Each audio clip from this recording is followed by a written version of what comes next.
नमस्कार मंडळी. आज आपण मराठी व्याकरणातल्या एका फार महत्वाच्या टॉपिकवर बोलणार आहोत. तो म्हणजे नाम आणि त्याचे प्रकार. आता महाटेट सारख्या परीक्षांची तयारी करणाऱ्यांसाठी तर हा विषय खूपच महत्वाचा आहे. चला तर मग सुरुवात करूया.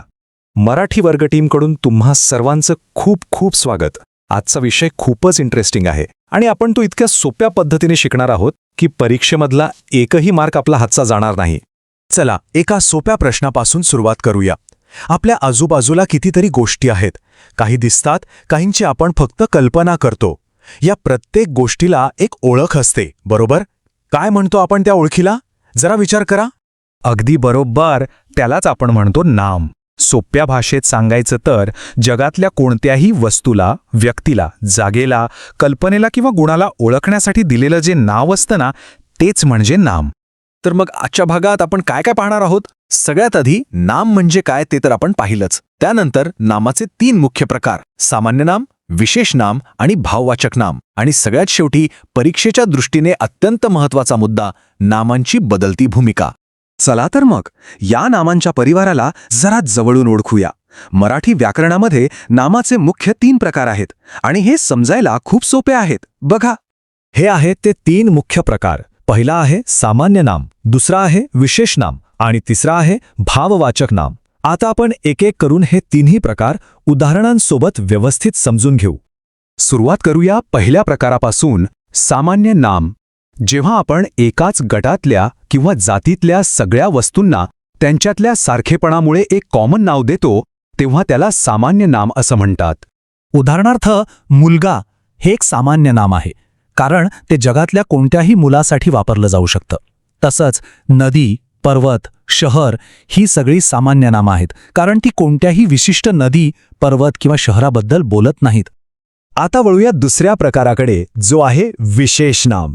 याच्या नावातच सगळं काही दडलंय. जेव्हा एखादं नाव पूर्ण गटासाठी नाही, तर त्या गटातल्या एका विशिष्ट, एका खास व्यक्ती, वस्तू किंवा जागेसाठी वापरलं जातं, तेव्हा ते असतं विशेष नाम. या तक्त्यावरून हा फरक अगदी स्पष्ट होईल. बघा, मुलगा हे सामान्य नाम आहे, पण जेव्हा आपण राम असं म्हणतो, तेव्हा ते एका विशिष्ट मुलाचं नाव होतं, म्हणजे विशेष नाम. तसंच नदी हे सामान्य नाम, पण गंगा हे विशेष नाम. पर्वत सामान्य तर हिमालय विशेष, आणि शहर सामान्य तर मुंबई हे विशेष नाम. सोपा आहे ना? आता एक गंमत, आपण ज्या शहरात राहतो त्या शहराचं नाव सुद्धा एक विशेष नाम आहे. चला तर मग पटापट कमेंट्समध्ये आपापल्या शहराचं नाव लिहा. बघूया कोण कोण कुठून आहे. आणि आता आपण आलोय तिसऱ्या आणि शेवटच्या मुख्य प्रकाराकडे, भाववाचक नाम. याला धर्मवाचक नाम असंही म्हणतात. ज्या नामांना आपण डोळ्यांनी पाहू शकत नाही किंवा हाताने स्पर्श करू शकत नाही, पण फक्त अनुभवू शकतो, ती म्हणजे भाववाचक नामं. ही नावं गुण, भावना किंवा अवस्था दाखवतात. इथे बघा, जसं की राग. राग दिसतो का? नाही, पण तो जाणवतो.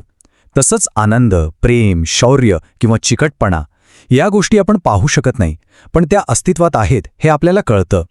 वस्तूंमधल्या किंवा प्राण्यांमधल्या गुणांना आणि भावनांना दिलेली ही नावं आहेत.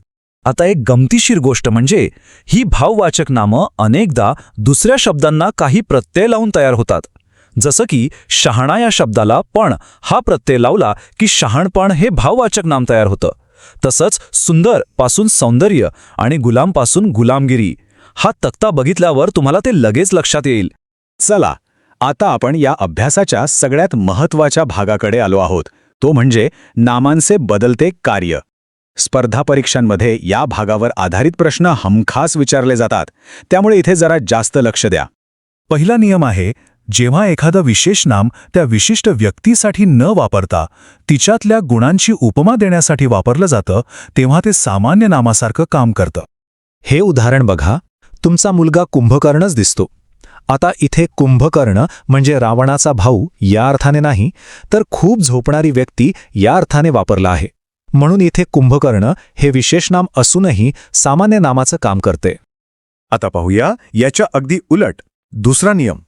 काही वेळा एखादे सामान्य नाम पूर्ण जातीसाठी वापरलं न जाता एका विशिष्ट व्यक्ती किंवा जागेसाठी वापरलं जातं, तेव्हा ते विशेष नामाचं कार्य करतं.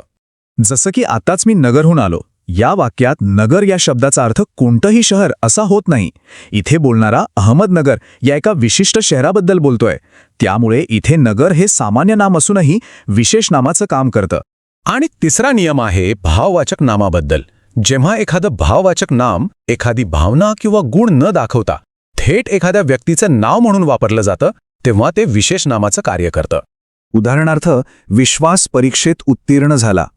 या वाक्यात विश्वास म्हणजे ट्रस्ट किंवा बिलीफ ही भावना नाही, तर ते एका मुलाचं नाव आहे.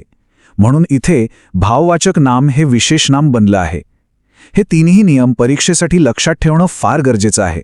थांबा, एक महत्त्वाची सूचना. आज आपण जे काही शिकलो त्याच्या सविस्तर नोट्स PDF फॉर्मॅटमध्ये आणि तुमचा सराव पक्का व्हावा यासाठी एक खास क्विज, या दोन्हींची लिंक खाली डिस्क्रिप्शन बॉक्समध्ये दिली आहे. ती नक्कीच बघा आणि सराव करा. चला तर, आता तुमची पाळी.